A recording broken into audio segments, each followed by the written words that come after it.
রাস্তাটা বন্ধ আছে আপাতত, এখন চলাচল করতে অসুবিধা হচ্ছে। মালদার 8 মাইল এলাকা, একটাই রাস্তা, যে রাস্তা দিয়ে প্রতিদিন চলাফেরা করে দুটি গ্রামের মানুষ।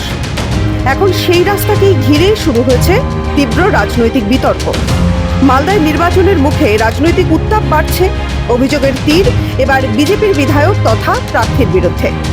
মালদা বিধানসভার বিজেপির বিদায়ী বিধায়ক তথা প্রার্থী গোপাল চন্দ্র সাহার বিরুদ্ধে গুরুতর অভিযোগ উঠেছে। সরকারি রাস্তা দখল করে পেট্রোল পাম্প নির্মাণের অভিযোগ করছেন বহিষ্কৃত বিজেপি নেতা ও নির্দল প্রার্থী নিতাই মণ্ডল। সরকারি জায়গায় পেট্রোল পাম্প করেছে, এটা অতি বাস্তব সত্য কথা। কারণ ওখান দিয়ে একটা সরকারি রাস্তা আছে ম্যাপে, সেই রাস্তাকে এনক্রোচ করে ও পেট্রোল পাম্প করেছে, যেটা সম্পূর্ণভাবে অনৈতিক এবং অবৈধ। যদিও সমস্ত অভিযোগ অস্বীকার করেছেন বিজেপি বিধায়ক। তার দাবি, সে নিজের জমিতে পেট্রোল পাম্প করেছে, সমস্ত কাগজপত্রও রয়েছে। এই সমস্ত ফেক কথা। একটা যখন পেট্রোল পাম্প হয় ওটা খাটের নিচে হয় না।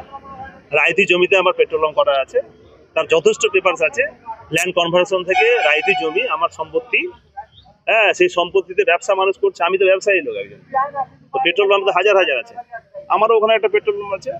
এই ইস্যুতে রাজনৈতিক ময়দানে নেমেছে তৃণমূল কংগ্রেসও। তাদের দাবি, গোটা ঘটনার নিরপেক্ষ তদন্ত হোক। প্রতিদিনের কাজ, এটা নতুন কিছু না।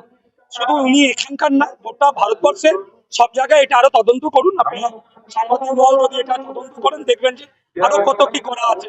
অন্যদিকে পুরাতন মালদা ব্লকের 8 মাইল এলাকার গ্রামবাসীরাও ক্ষোভে ফুঁসছেন।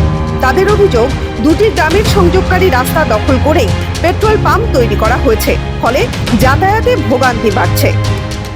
অসুবিধা হচ্ছে যে 8 মাইল হইতে যে আমাদের পশ্চিম এই ছালাকাটা আছে, সেই ছালাকাটারে হইতে আসতে মাঝখানে একটা পেট্রোল পাম্প হয়েছে হঠাৎ দিয়ে। এই পেট্রোল পাম্পের মাঝখানে একটা পেট্রোল পাম্প হয়ে যেতে রাস্তাটা বন্ধ হয়ে গেছে।